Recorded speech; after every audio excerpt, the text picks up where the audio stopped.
salah satu basis bagi inovasi, bagi pengembangan teknologi di masa yang akan datang, jaring sosial yang tadi Amarokan.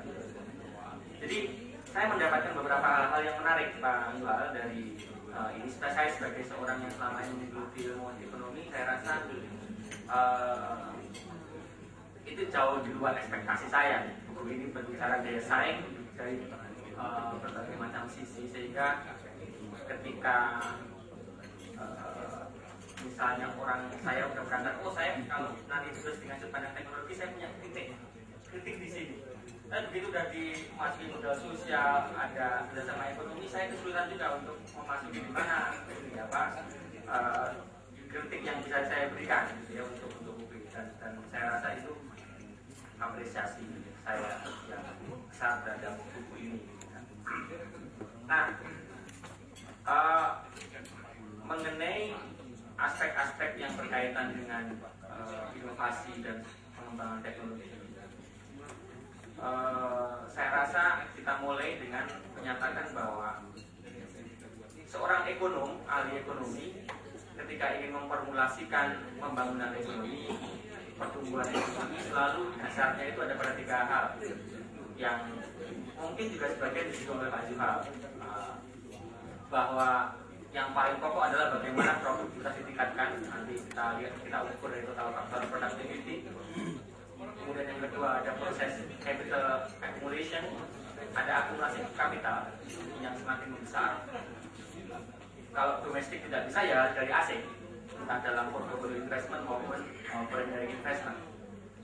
Makanya negara-negara yang sekarang ini tadi disebut oleh sebagian besar membahas sebagai negara maju, negara yang pertumbuhan ekonominya tinggi, itu negara-negara yang memang berhasil mengakumulasi kapital dan sebagian dari foreign direct investment atau portfolio investment dari asing.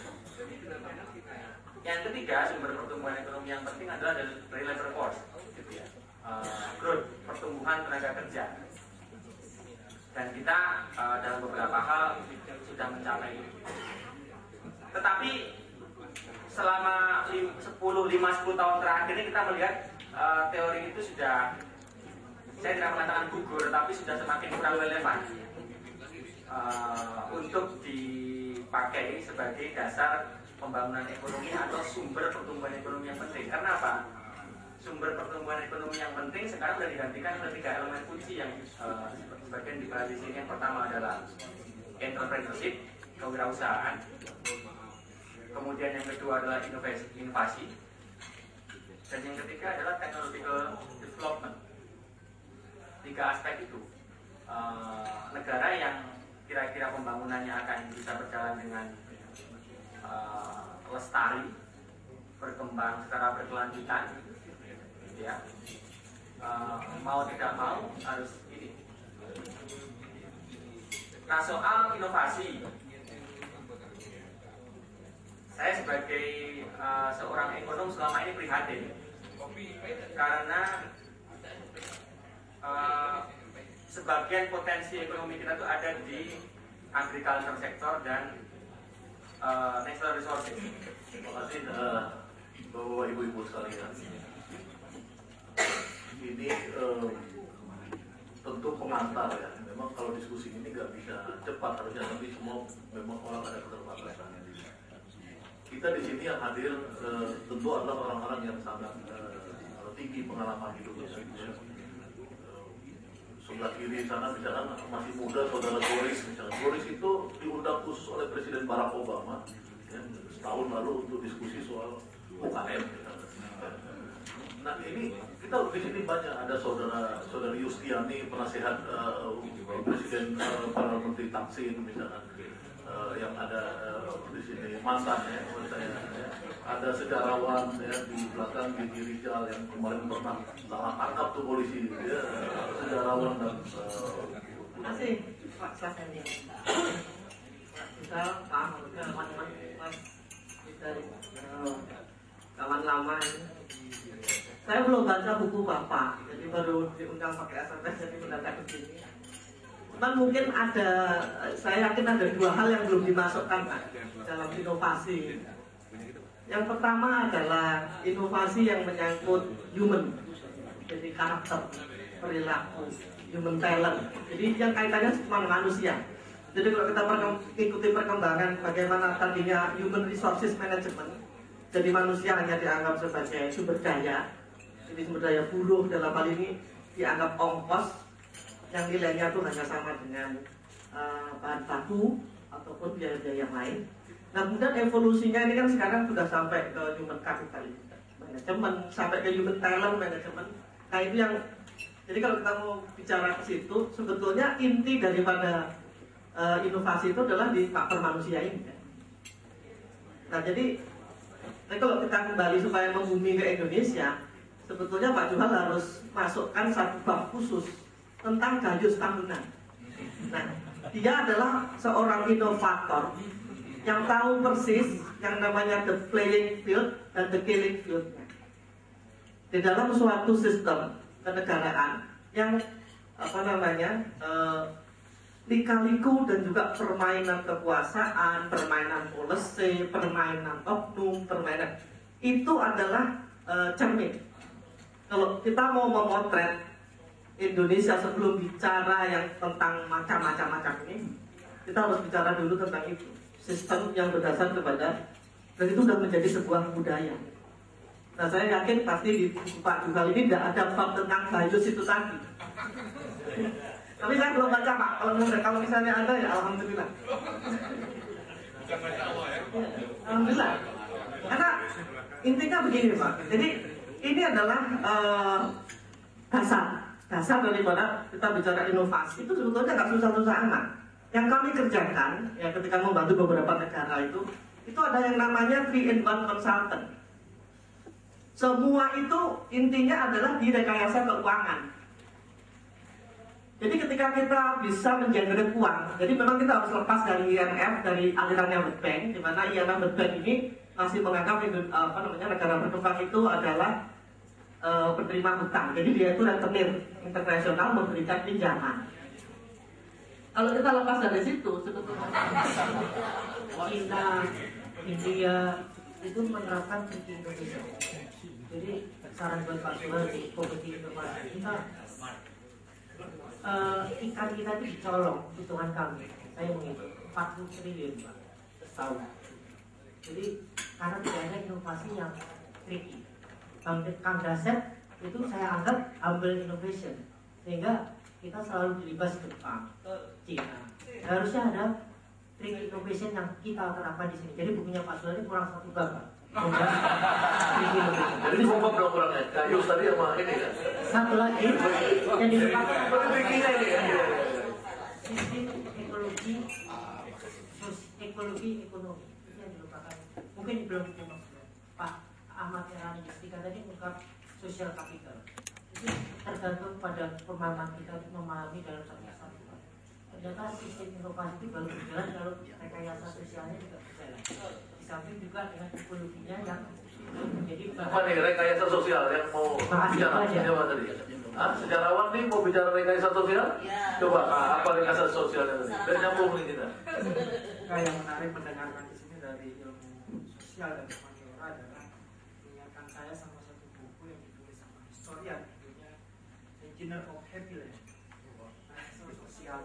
Mungkin ditambahkan buku karena saya pikir saya orang yang berada di ini ilmu sejarah, saya sering bertemu dengan Prof. Safon dan suatu saat kami berpikiran sama bahwa problem kita mungkin salah satunya adalah menciptakan iklim masyarakat dengan kebanggaan dan peladanan dari masa lalu bisa membuat inovasi yang benar. Jadi anak-anak kita di sekolah itu tidak kenal bahwa di Indonesia dalam periode yang lampau banyak sekali tokoh-tokoh yang punya inovasi-inovasi hebat, bukan saja di kelas regional tapi juga kelas internasional. Mungkin saya pikir karena itu Prof. Sangkut sangat berkeras untuk mendirikan kembali lembaga Ekman, atau dia berkeras untuk memperkenalkan Wallace karena dia pikir Wallace itu orang Indonesia cuma lahirnya di Inggris diganti bulan. Terus saya ada juga dokter yang sangat terkenal Steve Boss yang memperkenalkan vaksinasi pertama. Jadi saya pikir Jakarta ini mencerminkan bahwa pemerintahnya sendiri tidak menemukan iklim dan pencerminan yang memperlihatkan kita punya perhatian terhadap lain kita udah tangkap ya bahwa ada problem human history yang kita nggak punya kebanggaan dan karena pemerintahnya kurang tangkap ya. Silakan. Dari Kasih Industri, saya pada ngobrol untuk rekomendasi. Nama saya Pri Basuki. Saya kesehariannya bekerja di PT Rekayasa Industri sebagai product owner untuk refinery and petrochemicals. Begini Pak Nanda, kalau tadi Pak Yustiani dan Pak Sana bicara untuk menambahkan satu bab, saya bicara satu buku lagi Pak. Soal sebelumnya harusnya Bapak buat dulu Pak, sebelum dua buku ini Bapak keluarkan. Buku yang saya maksud adalah masalah aset manajemen Pak. Jadi begini, aset manajemen. Kasih tugas dulu. Ya, aset manajemen di sini saya tidak bicara masalah finansial, itu masih ke belakang, masih terlalu jauh. Kita bicara yang awal sebagai kolateral, yaitu apa? Di sini saya bicara beberapa tahapan Pak, sebagai usulan mungkin untuk buku bapak yang baru ya. Yang pertama, yaitu penguasaan mutlak atas aset sumber daya alam oleh negara. Is a must. Itu adalah kolateral awal sebagai driving force. Untuk apa? Less spending, sedikit aja dikeluarkan. Untuk apa? Dalam mekanisme trade balance, untuk melakukan financing. Financing buat apa? Mendevelop intangible asset. Manusianya Pak, laboratorium, pilot plant, engineering division, itu sesuatu yang harus dilakukan. Yang ketiga, dari sumber daya manusia yang unggul, baru kita bisa mengelola aset-aset yang tadi yang belum dipergunakan menjadi produk-produk lain Pak, turunannya yang lebih beragam, yang lebih bermanfaat. Di situ ada value add. Baru kemudian kita masuk pada namanya development tanpa henti. Yang terakhir, kontribusi kita Pak untuk sekitar masyarakat regional maupun internasional. Di situ baru kita bicara soal daya saing, keunggulan Indonesia against to Malaysia, against to Singapura, Jepang, Swedia, Finland, Thailand, US dan sebagainya. Atau 24 negara yang sama menguasai finansial dunia, kita bisa unggul di situ Pak. Aset manajemen dari kolateral sumber daya alam Indonesia adalah harga mati yang harus dimiliki oleh negara. Bahwa negara Indonesia ini masih negara berkembang. Loh kok kita berkembang terus ya?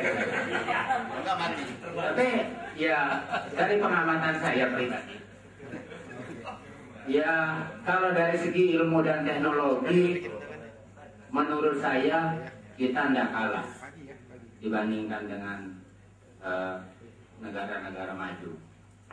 Menurut saya pribadi. Tapi ada dua titik yang krusial menurut pengamatan saya. Pertama adalah bahwa orang kita ini baru jago sebatas teori. Implementasi mungkin baru sekitar 1-2% saja yang menguasai. Itu pertama. Kita kalau berdebat di forum meeting atau di forum diskusi, mau bicara inovasi, mau bicara inovasi produk, mau bicara modifikasi mesin dan sebagainya, jago-jago. Tapi begitu terjun ke pabriknya, bengong semua. Dari Paten Prakal.